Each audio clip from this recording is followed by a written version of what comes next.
Now, partition of Korea was made in 1945, and the ROK and DPRK were formed in 1948.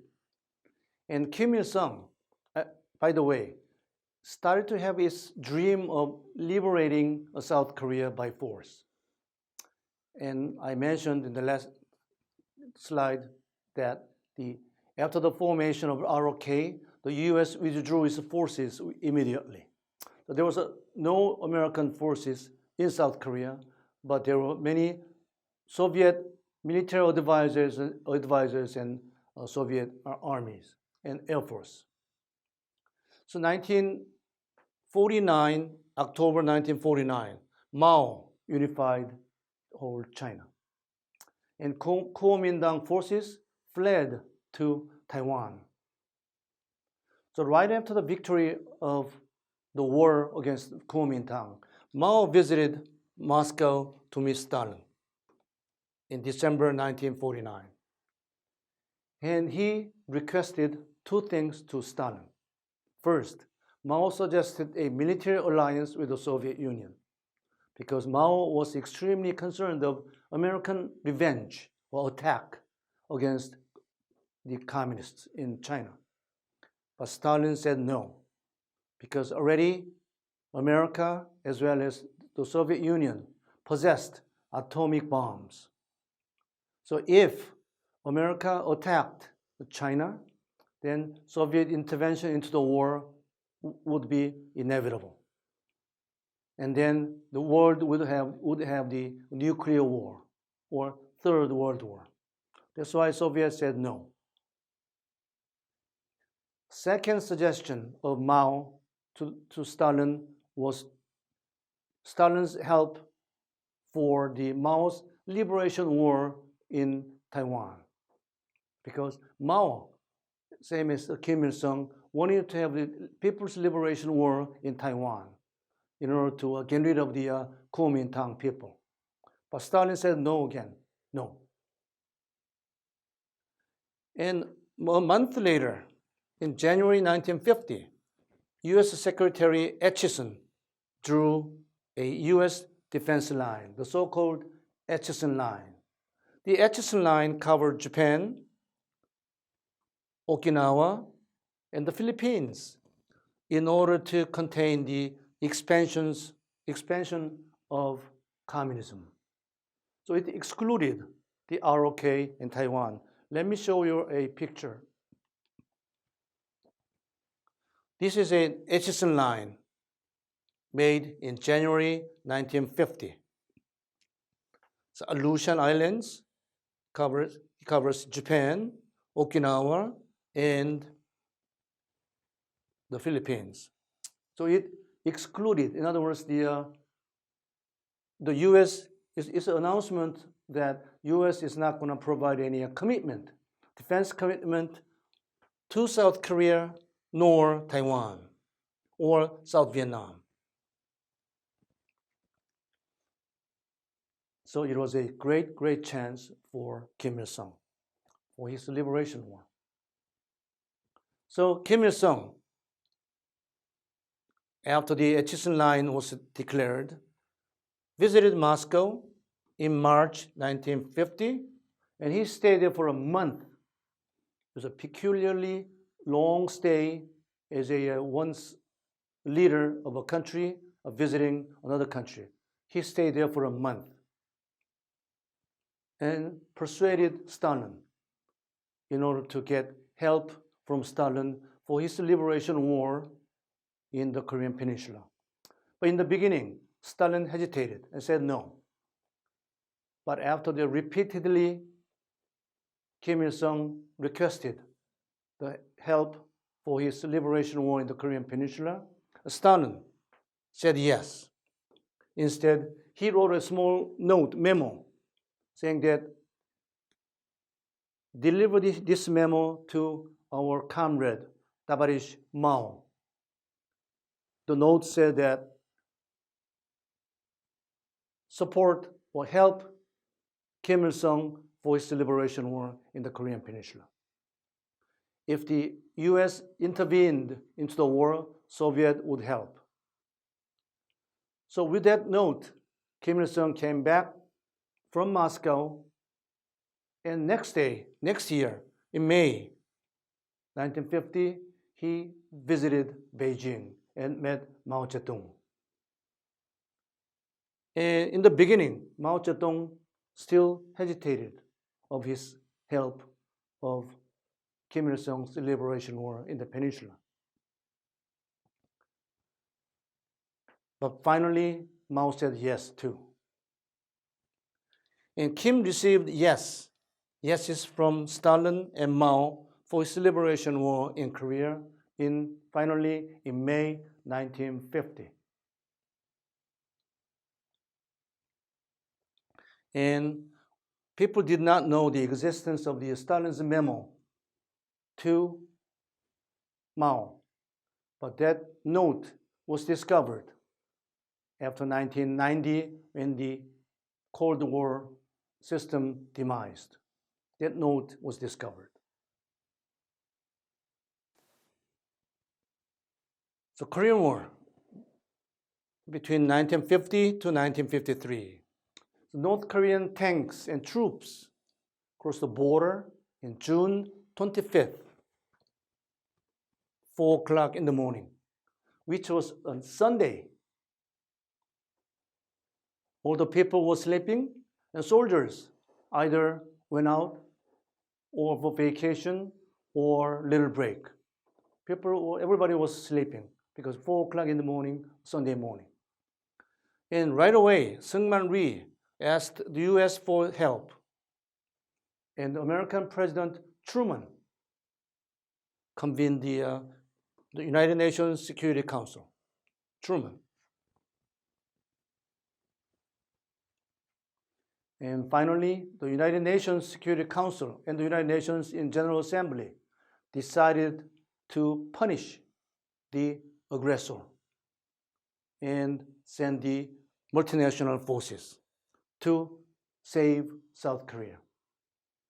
And 16 countries in the world sent their troops.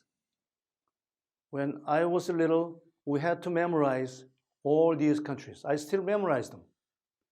The US, the UK, Australia, Canada, New Zealand, Thailand, Colombia,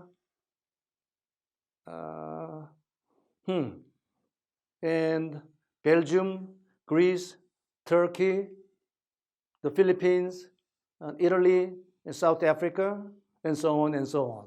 Oh, I guess I used to memorize all those 16 countries, but not anymore, not anymore, not anymore.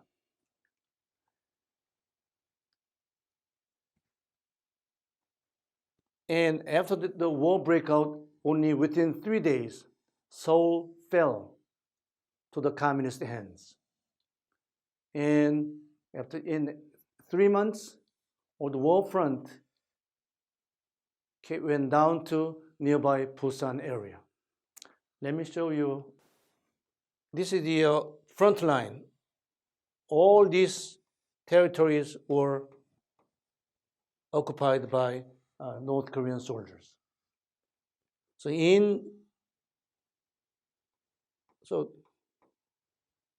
after the United Nations decision to send multinational forces, and finally in September 1950, the counterattack by the UN forces and ROK Army started. Again, in the November 1950, the war front was formed like this. All the UN forces went up, pushed up to here, and North Korean soldiers and Kim Il-sung fled to China and asked for help from Mao. Since Mao promised that if US intervened the war, Mao would help. So Chinese participation of the war started from November 1950. So China participated into the war in December 1950, and against the will of Koreans, later the truce was signed between the US and North Korea and China in July 1953. And let me explain this a little later again. These are some pictures of the war. And this is the American jet plane.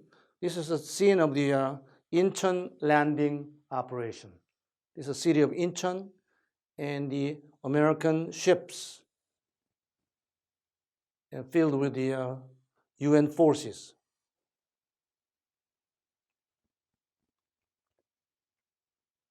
In the beginning, Mao refused Kim's request a few times because Mao's main concern was to attack Kuomintang's Taiwan. Before the Korean War, Mao requested Stalin to help his liberation war in Taiwan, but Stalin rejected it. So Mao's decision to participate into the Korean War meant that he had to give up his liberation war in Taiwan. So after the Korean War, Mao never tried his liberation war with Taiwan. It was a very significant decision for Mao to help Kim Il-sung.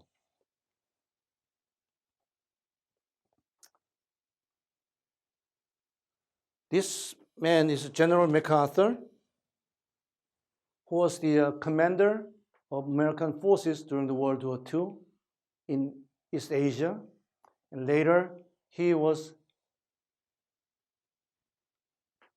appointed as SCAP during the Korean War. SCAP means Supreme Commander of the Allied Powers. So General MacArthur wanted to be called SCAP rather than General. SCAP. He was a graduate of the West Point in America, and his cum, his grades, are still the highest in the American Military Academy history. No one before him, after him, defeated his grades, his cum in its history. Let me explain the Incheon landing operation a little further. Since almost all the Korean peninsula was occupied by the North Korean forces, and after the 16 countries sent their soldiers to the peninsula, to Busan area, MacArthur thought about a bright idea of counterattack, the so-called Incheon landing operation. One day and a certain time, the hundreds of thousands of UN forces land in this area and start the counterattack from here. It was a surprise attack. But as a candidate of landing operation, Incheon was a bad place because in front of Incheon, the difference between the ebb and tide, because the water comes in and out twice every day. The difference between the level of ebbs and tides are almost 10 meters, that high. So the UN forces had a time of about 7 or 8 hours to drop its forces to get out. It was too short time. Otherwise, American ships would be stuck in the sea mud. So Incheon was not a good candidate for landing operation. So North Koreans did not put much of their soldiers around here. Instead, they thought about the Wonsan landing operation or Kunsan landing operation. So when the UN forces landed at Incheon, there were not many the North Korean forces. So it was a swift counteraction with the Incheon landing operation and from here, and they pushed the North Koreans to the north. So after 2 months, they pushed all the war front all the way up here. Even the UN forces over here met Russian soldiers here.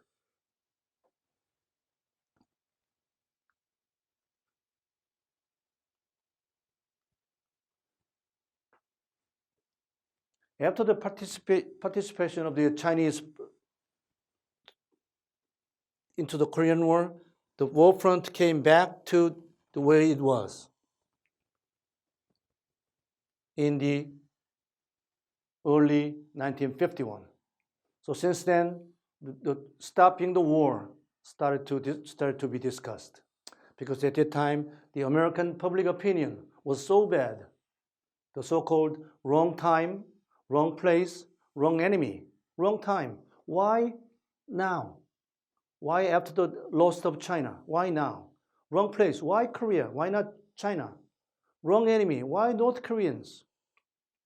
So President Truman wanted to get out of Korea as early as possible, because he wanted to run for the second term of presidency in 1953. So he wanted to get out of Korea as early as possible. So Truman wanted to talk about truce, but Syngman Rhee strongly resisted. But anyway, so Syngman Rhee said, okay, if you want to stop the war, go ahead. Go ahead. Instead, you take the full responsibility of South Korea after that. And Truman accepted it. So finally, the truce was signed. The United States and North Korea and China. So South Korea was not a signatory. And since then, the US ROK military alliance was signed, and still that treaty is still effective. And after the end of Korean War, the casualties were enormous. 1.3 million dead in South Korea, 1.5 million dead in North Korea. So totally about 3 million people were dead or missing. According to official statistics, American casualties are also enormous too. Totally 137,000 people, either killed, 36,000, or wounded, or missing in action, or POW, prisoner of war. So American casualties are about 137,000 people. After the truce was signed, the demilitarized zone was formed.